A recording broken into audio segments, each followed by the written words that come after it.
Today, I'm going to be teaching you about something called logic puzzles, also known as Einstein puzzles. Now, these are a really useful tool. It's a fun way to test your reading comprehension as well as your analytical skills. So let's break down. How do you do a logic puzzle?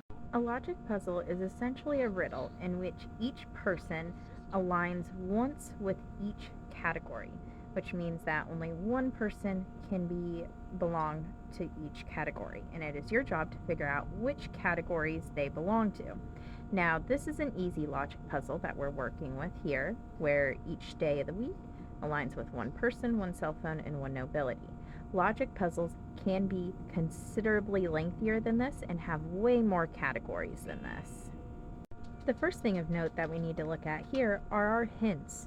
So if you would, read and look at our 11 hints that are provided with this logic puzzle. Once we have looked at the hints, now we can use the graph above to help us better understand how we can keep track of these hints. Now, if we were just to read these hints and try to figure it out without any kind of graph, we would really struggle to figure out who goes with what. So, if you look on each side of this graph, we have the days that they have off, the nobility, and what kind of cell phone service they have. Then here we have our first names along the top, the cell phones, and the nobility. And what we can do is we can use how these graphs overlap each other in order to figure out who goes with which of these days. And here we can see where we're going to record our answer key here. So now we're actually ready to begin. So we're going to start with our very first clue. It says Jeffrey has a day off earlier in the week than the person who met the Archduke. This means that Jeffrey cannot be the person who met the Archduke. So we go where Jeffrey and we cross off where it says Archduke because those two can't exist. Now we also have that Jeffrey was earlier in the week.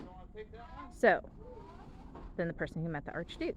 So what this means is that Jeffrey cannot have met the Archduke on Friday because he was earlier in the week. And the Archduke cannot be Monday because Jeffrey met earlier in the week.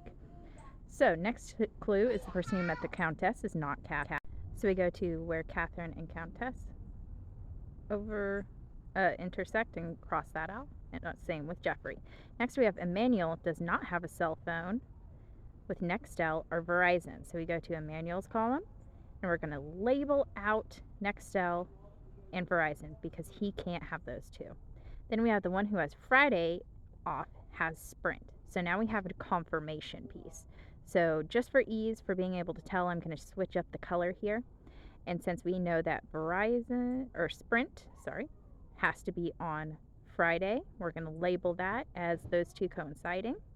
Because this is a confirmation, we get to cross out all the other categories because no other cell phone service can be used on Friday and no other day can go with that cell phone service. So now we've labeled out quite a few of ours just with that one hint. And we can put down that Friday goes with Sprint in our answer key. I'm not going to walk you through every little step that I do here to show my work, but what I'm doing is I'm reading each of the hints carefully and seeing what exactly is this statement telling me. Is it telling me that a person can't be part of this one category? Is it telling me that a person is a part of this category? And using X's, I am ruling out what the information the hint is giving me. This requires me to very carefully read and analyze in each of the hints to make sure that I am labeling it correctly on my paper. And then, of course, once I get that a category is matched up with another category or a person, and I get that yellow confirmation highlight there, then I have to replace that category or that name in each of the corresponding hints to see if there's anything else I can cross out, what information overlaps on those categories. And here you can see I just was able to fill in Friday with Emmanuel, Sprint, and Archduke. And I'm working through solving each one, making sure that I replace each category when I come to it. This not only requires me to reflect back on my work, it also shows how important it is for that close reading, which is really preached about in schools. So with close reading, you have to read something first for understanding, and then you have to reread it corresponding times, looking for something different each time. And that's what we're doing in a logic puzzle, is you have to go through and reread hints multiple times in order to be able to understand and solve the riddle. Just reading the hints one time is not going to solve the riddle. You will be required to read through the hints multiple times and look at them in different ways in order to be able to solve it.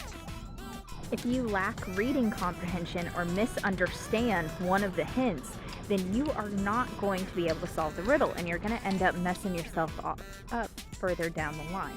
So that's why it is so important to make sure that you are carefully and slowly reading these hints and understanding them in order to complete this puzzle.